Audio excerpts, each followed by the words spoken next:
নমস্কার and welcome to Thrash Hour. আজকে আমরা কথা বলবো এই বছরের সর্বশ্রেষ্ঠ সিনেমা শ্রী দুর্গাকে নিয়ে।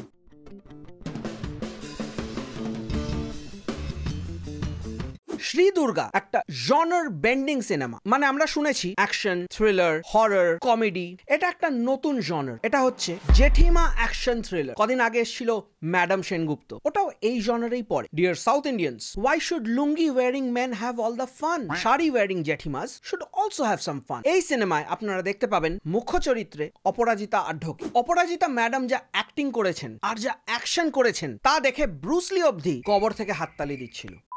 এবং এই সিনেমা একটা অদ্ভুত ঘটনা দেখলাম। এই ছবিতে রোজি বলে একটা চরিত্র রয়েছে এবং এই রোজি মানে শোয়েব কবির, উনি নিজেই সাঙ্গপাঙ্গ নিয়ে 31 অক্টোবর সাউথ সিটি আইনক্সে 3টের শো দেখতে এসেছিলেন এবং অসাধারণ লাগলো যে অডিয়েন্সকে হাততালি দিতে হচ্ছে না, উনি নিজেই হাততালি দিয়ে যাচ্ছেন। পারলে উনি নিজেই সিটি মারেন। এটা সেই অনেকটা নিজের পিঠ চাপড়ানোর মতো কাজ হয়ে গেল। তো বাংলা সিনেমার অ্যাক্টররাই যদি এরকম ছাপড়িপন্থী করে হলে গিয়ে, তাহলে অডিয়েন্স আর কি করবে বলুন? কিন্তু এই সিনেমাটা আমি কিন্তু বেশ এনজয় করেছি। লোকে হয়তো এটাকে একটু ভুল ভাববে, কিন্তু এটা কিন্তু অ্যাকচুয়ালি একটা কমেডি ফিল্ম এবং একদম 100% পয়সা ওয়াসুল। ছবির পরিচালনা করেছেন হাতি মেরে সাথী, সন্দীপ সাথী, এবং ছবির মধ্যে কিছু কিছু দারুণ মোমেন্টস রয়েছে। যেরকম ধরুন ডাবিং এ সাউন্ড। এই সিনেমাতে শর্টস এর কোনো গ্রামার নেই, গ্রামারের শর্টস আছে। এরকম বহু ফ্রেমস আছে যেগুলো ফোকাসই নেই। আমি বুঝতে পারছিলাম না যে চশমাটা আমার পরা উচিত না ক্যামেরা অপারেটরের। আর এই জন্য ক্রুকে ভালো করে টাকা পয়সা দিতে হয়। ফোকাস পুলার তো বোধহয় ছিলই না সেটে। আর কি ধিঙ্কুচিকু ব্যাকগ্রাউন্ড মিউজিক। গল্পের মধ্যে কিন্তু কোনো সাসপেন্স নেই। আপনারা যদি মনে করে দেখেন ট্রেলার বা টিজার, ওটা বেশ বড় ছিল এবং ওতে পুরো গল্পটাই দেখানোই হয়ে গেছিল। ওই জন্য এন্ডিং, স্টার্টিং বা মিডল এর মধ্যে কোনোটাতেই কোনো সাসপেন্স বা থ্রিল নেই। এবং ওই যে বিজিএম এর কথা বললাম, এত অসাধারণ বিজিএম মিক্স করা হয়েছে যে মোটামুটি কানটাই ফেটে যাচ্ছিল। আর এই সিনেমাতে সবচেয়ে ভালো অভিনয় করেছে একটা ইঁদুর, এবং ওই ইঁদুরটার পরিচয় জানতে হলে আপনাকে হলে গিয়ে সিনেমাটা দেখতেই হবে। এখানে দুষ্কৃতীদের মোডাস অপারেন্ডি বা এজেন্ডা, এই দুটো দেখলে আপনারা ভাববেন ওরা বোধহয় কারুর বাড়িতে টি20 ক্রিকেট ম্যাচ দেখতে গেছে, হাতে অফুরন্ত টাইম, শুধু ল্যাপটপের সামনে বসে আছে, এই করছে। দুষ্কৃতীদের বিহেভিয়ার ছিচকে চোরের মতো। তারা সোনার গয়না চুরি করছে। আমি জানতাম না লাদেনের সামনে কেউ আংটি পড়ে গেলে ও আঙুল কেটে আংটিটা চুরি করে নিত। সিনেমার কিন্তু বিশেষ কোনো গল্প নেই, প্রচুর ডেড এয়ার। ওই হেঁটে হেঁটে একটা জায়গা থেকে যাচ্ছে আরেকটা জায়গায়, চা বানাচ্ছে, চা খাওয়াচ্ছে, দুষ্কৃতী বলছে একটু নাচ করে দেখা। মানে ভাই হচ্ছেটা কি?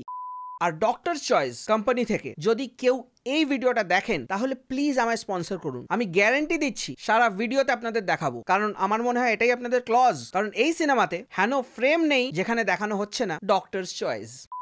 স্ক্রিপ্টের কোনো মাথা মুন্ডু নেই, কখন কি হতে চাইছে এটা বুঝতে পারবেন না। দুষ্কৃতীর সাথে বসে এনারা ফ্যামিলি প্রবলেম ডিসকাস করছেন। একজন প্যারালাইজড পেশেন্ট দুষ্কৃতীকে বলছে আমাকে মেরে দাও, এই না বন্দুক, আমাকে মেরে দাও।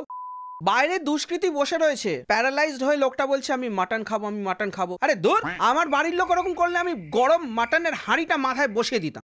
Full on family drama. মনে হচ্ছে টিভি সিরিয়ালের বাজেটটা একটু বেশি হয়ে গেছিল, ওই জন্য এটাকে সিনেমা বানিয়ে দেওয়া হয়েছে। এই গল্পের শ্রী দুর্গার যদি পথের পাঁচালীর দুর্গার মতো পরিণতি হতো তাহলে হয়তো ভালো হতো।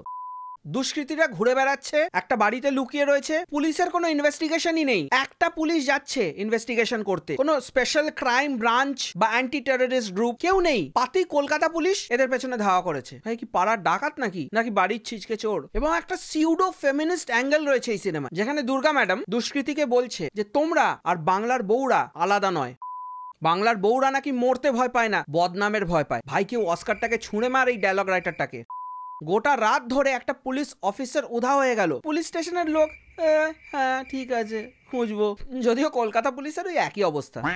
আবার সিনেমার শেষে একটা অদ্ভুত সাবপ্লট আছে, মানে এনা সাহা পার্ট 2, ডোনা সাহা আবার জয়েন্ট এন্ট্রান্সের প্রিপারেশন নিচ্ছিল, সেটার জন্য কিছু একটা হয়। এই অ্যাঙ্গেলটা পোস্ট ক্লাইম্যাক্সে দেখানো হয়, যেটার সাথে মেন স্টোরির কোনো রেলেভেন্স নেই। ভাই রেড এর মতো ফিল্মও আছে যেটা একটা লোকেশনেই শুট করা, অলমোস্ট। লোকেশনে তো খরচা বাঁচিয়েইছো, তো একটু গল্পটা বানাতে। আর দেখুন অ্যাক্টিং নিয়ে আমি বিশেষ কিছু বলতে চাই না, প্রত্যেকে যে অ্যাক্টিং করেছে ওরে বাবারি, নাইলনের থলেতে করে অস্কার গুলো দিয়ে দিতে হবে এদেরকে। মানে এরা আবার কিছু এ রেটেড অ্যাঙ্গেলও রাখতে চেয়েছে, আবার সেটাও রাখতে পারেনি, প্রবাবলি সেন্সর বোর্ডের জন্য। তারা বেস্ট একটাই কাজ করতে পারতো এই সিনেমাটা না বানিয়ে।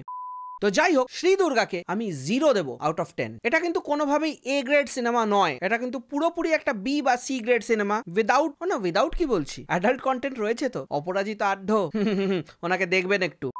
এরকম সিনেমা বানাতে হলে ইউটিউবের জন্য বানান ফ্রিতে, টিকিট কেটে দেখার মতো সিনেমা এগুলো নয়। তো এই ছিল আমার views and opinions on Shri Durga. আশা করি এই ভিডিওটা আপনাদের ভালো লেগেছে। যদি ভালো লেগে থাকে তাহলে একটা লাইক, শেয়ার আর সাবস্ক্রাইব করে দেবেন। যদি আপনাদের কোনো মতামত, সাজেশন বা ওপিনিয়ন থাকে সেটাও কমেন্ট সেকশনে জানাবেন। You can always connect with me on my Instagram account. আপনারা দেখছিলেন থ্রাশ আওয়ার, আমি আপনাদের হোস্ট টম থ্রাশ, এবং দেখা হচ্ছে পরের ভিডিও।